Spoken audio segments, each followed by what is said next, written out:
Tiger allrounder Shakib Al Hasan ভক্তদের জন্য নতুন আশার আলো।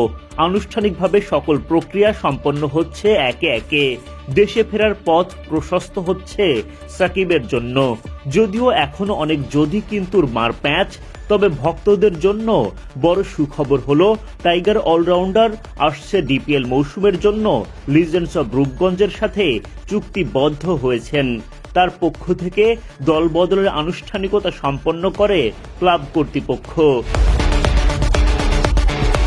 শুক্রবার সাকিব আল হাসানকে ঘিরে সামাজিক মাধ্যমে গুঞ্জন চলে এই অলরাউন্ডার নাকি মার্কিন যুক্তরাষ্ট্রের নাগরিকত্ব নেবেন, ক্রিকেট খেলবেন সেই দেশের জার্সিতে।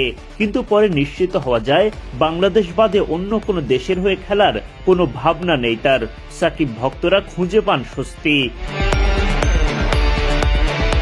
শনিবার আরেক দফা নতুন স্বপ্ন দেখার সুযোগ পেলেন এই অলরাউন্ডারের ভক্তরা। ডিপিএল এর 2024-25 মৌসুমের জন্য দলবদল করলেন সাকিব আল হাসান।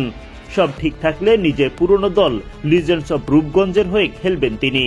দেশের বাইরে অবস্থান করায় তার হয়ে সিসিডিএমে প্রয়োজনীয় কাগজপত্র দাখিল করে ক্লাব কর্তৃপক্ষ। ডিপিএল দলবদল তো সম্পন্ন হলো, ফলে সাকিবের দেশে ফেরা নিয়ে নতুন করে আলোচনা শুরু।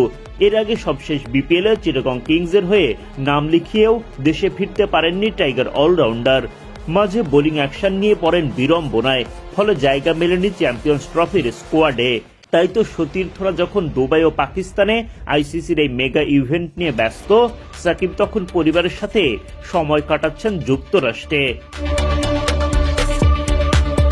বলতে গেলে ক্যারিয়ারের সবচেয়ে বাজে সময় কাটাচ্ছেন সাকিব।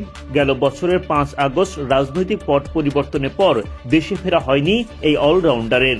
পাকিস্তান ও ভারতের মাটিতে দেশের জার্সি গায়ে মাঠে নামা হলেও দেশে ফিরতে পারেননি। তৎকালীন সরকারের এমপি হওয়ার কারণে প্রবল জনরোষ আর মামলার জেরে তৈরি হয় বিপত্তি।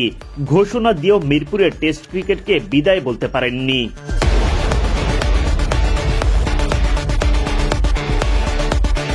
সাকিবের দেশে ফেরা নিয়ে যেমন জনরোষ আছে, তেমনি অগণিত ভক্ত অপেক্ষায় প্রিয় তারকাকে দেশের মাটিতে দেখতে। দক্ষিণ আফ্রিকা সিরিজ কিংবা বিপিএল এ যেটা সম্ভব হয়নি, এবার কি ডিপিএল এ সম্ভব হবে? কোনো সবুজ সংকেত পেয়েই কি দলবদল সম্পন্ন করলেন এই অলরাউন্ডার? প্রশ্নগুলোর উত্তর সময়ই বলে দেবে।